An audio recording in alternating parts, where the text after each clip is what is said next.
Welcome back, Physics 30. This is the FM1.6 graphical analysis of linear motion. So we'll look at using the methods of graphical analysis to determine the velocity, average velocity, and instantaneous velocity when given a position versus time graph.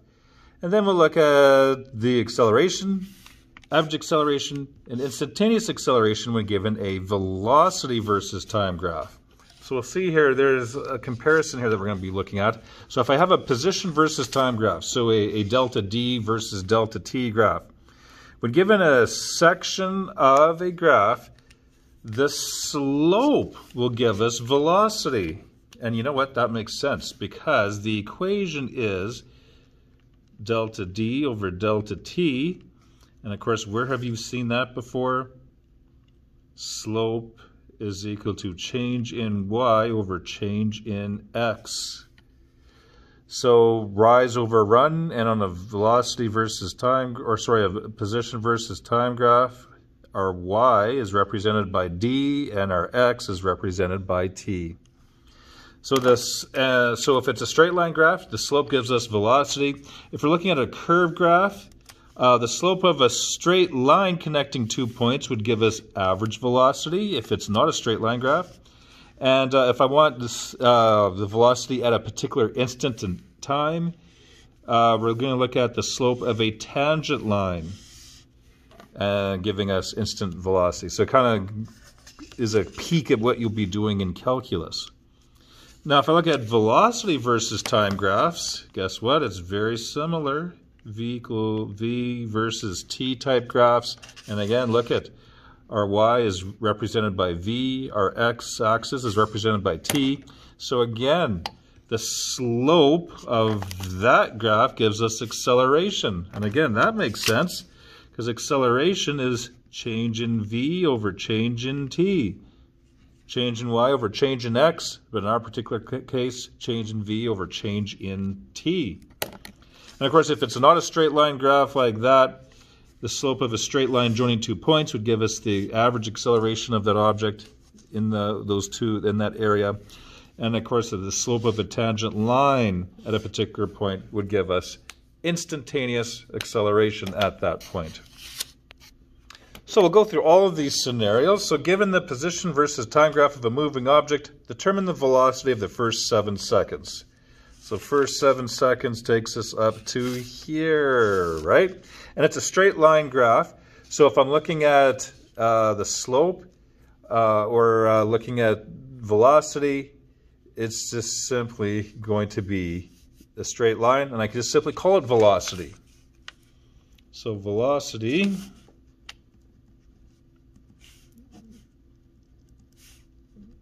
is V is equal to change in D over change in T. Now, since I'm looking at the first 7 seconds, I'm going to be looking at 2 points here. I'm going to be looking at 0, 0, which is my T1, D1 point. So I am looking at a clock reading at 0 and 0. Then over here, basically looking at the coordinate of a point, right? X comma Y, but in our case, T comma D. So this is at 8. So that is my T2 comma D2 point. So over here, D2 minus D1 over T2 minus T1. So my D here is 8. My initial one was 0. And then my T2 point, 7 minus 0. So that'll give us plus 1.1 meters per second. So the velocity at any point here, how fast are you going? 1.1 meters per second. 1.1 meters per second. It's a straight line. The slope at any 2 points here is going to be 1.1 meters per second, and I'll treat that as being positive. All right, let's take a look at a scenario in which I don't have a straight line graph, but I have a curved graph. I can figure out the average velocity between 2 points, and I can also figure out the instantaneous velocity between 2 points. So if I have a scenario like that, what is the velocity from 3 to 6.5 seconds? So 3 let's see, so 3 is right here. And that is going to be approximately 3, and you can see it's 4.75. So that's T1, D1. And then at 6.5, so right here is 6, 7, so 6.5 is right here in the middle. So around right there. That is approximately, so 6.5, well, let's see here. It's around 7.2, I think. So that's T2, D2. Not to be confused with R2, D2. So what I'm really doing there is I am figuring out the slope of the line that's joining those 2 points. So if I want, I could get a ruler here. So basically it's the average velocity would be the slope of a line joining those 2 points. I'll just write it as dotted so we can see it. So really what I'm doing is figuring out the slope of a line there. So V is equal to delta D over delta T.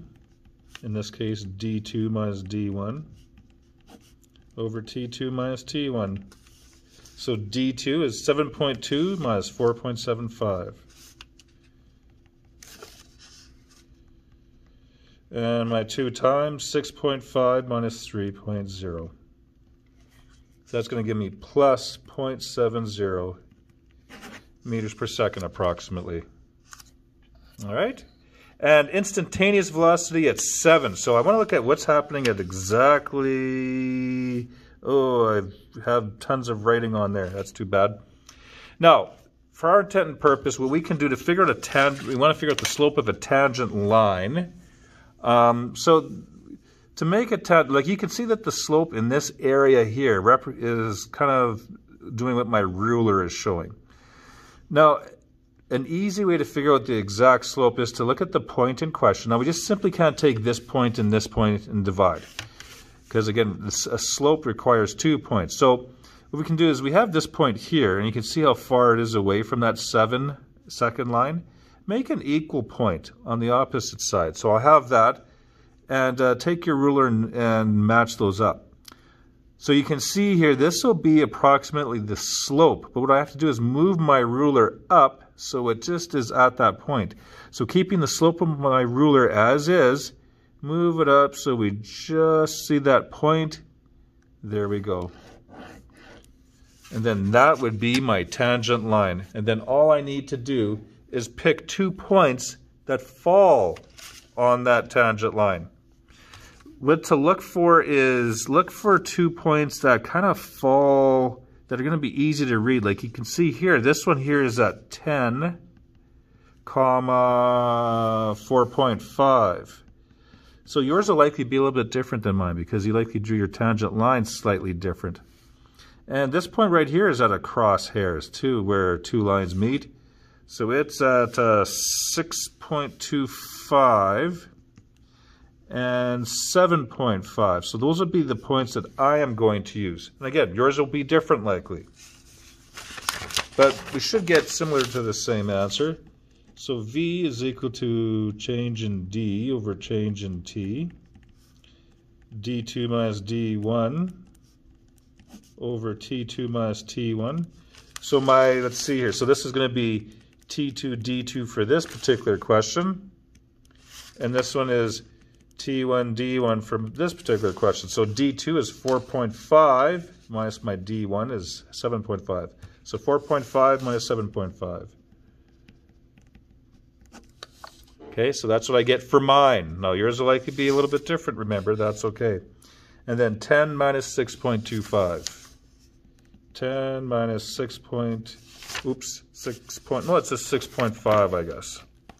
All right.